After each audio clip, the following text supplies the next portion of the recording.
अच्छा जी, फंक्शन आपको h दिया गया है।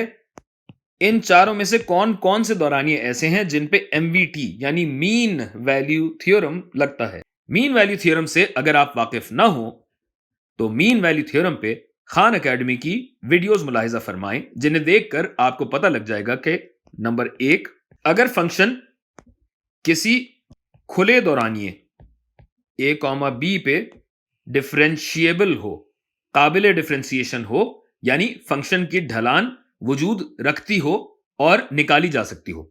दूसरे ये कि फंक्शन कंटिन्यूअस हो, मुसलसल हो, तसलसल रखता हो, मरबूत हो, रब्त रखता हो बंद दौरानिये a, b में।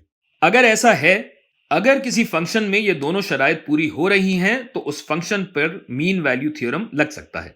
अच्छा, अब मीन वैल्यू थ्योरम है क्या?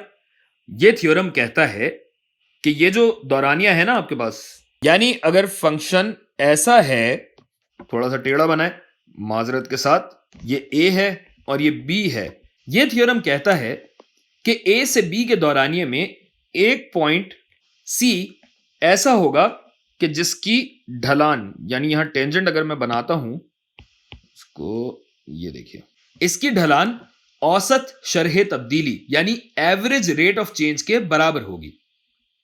यानी जो ये ढलान है ये a से b तक के सेकंड की ढलान के बराबर होगा। मतलब ये लाइन और ये लाइन, इनकी ढलान बराबर होगी। मुझसे यहां बन नहीं रहा है, लेकिन बात आप समझ गए हैं।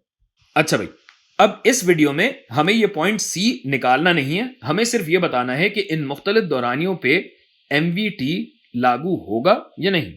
तो बस हर दौरानिये को बार बार देख लें कि ये दो शराइत लागू हैं या नहीं।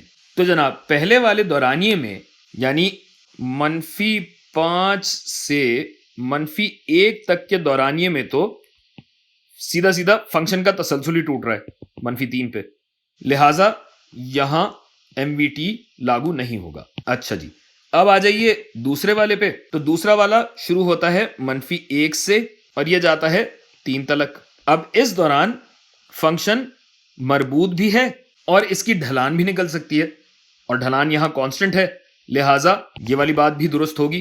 तो यहां पे MVT लग सकता है, बिल्कुल लग सकता है। अच्छा जी, तीसरे में 3 से 7 तक फंक्शन मुसलसल तो है, तसलसल रखता है, मरबूत है, लेकिन x = 6 पे डिफरेंशिएबल नहीं है, ढलान का वजूद नहीं है। क्यों?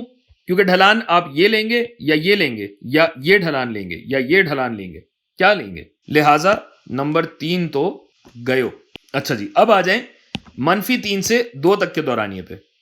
कहां है भाई? ये रहा -3, जिसकी निशानदही मैं हरे से कर देता हूं। ये -3, 2। अच्छा, इस वाले में गो के -3 पर फंक्शन डिफरेंशिएबल नहीं है, लेकिन अगर आप देखें तो -3 पे तो हमें ढलान निकालनी भी नहीं है। ये तो ओपन इंटरवल है, खुला दौरानिया है, यानी -3 इसमें शामिल नहीं है। तो पहली शर्त तो यहां पे लग सकती है, क्योंकि हमें यहां ढलान निकालनी ही नहीं है। और बाकी अगर पूरे फंक्शन को देखें यहां तक, तो बाकी फंक्शन डिफरेंशिएबल है। लेकिन दूसरी शर्त क्या कहती है कि f कंटिन्यूअस होना चाहिए और a और b शामिल होने चाहिए, यानी ये पॉइंट और ये पॉइंट इसमें शामिल होने चाहिए। जबकि यहां -3 पे ही फंक्शन का रब्त टूट रहा है, लिहाजा यहां भी मीन वैल्यू थ्योरम नहीं लग सकता। और आप देख भी सकते हैं कि इस दौरानिये में, इस पूरे दौरानिये में ऐसा कोई भी पॉइंट नहीं है जहां सीकेंड की ढलान क्या बनती है? ये बनती है, जबकि फंक्शन की ढलान ऐसी है। तो किसी भी पॉइंट पे ये ढलानें बराबर नहीं है, लिहाजा यहां मीन वैल्यू थ्योरम नहीं लग सकता।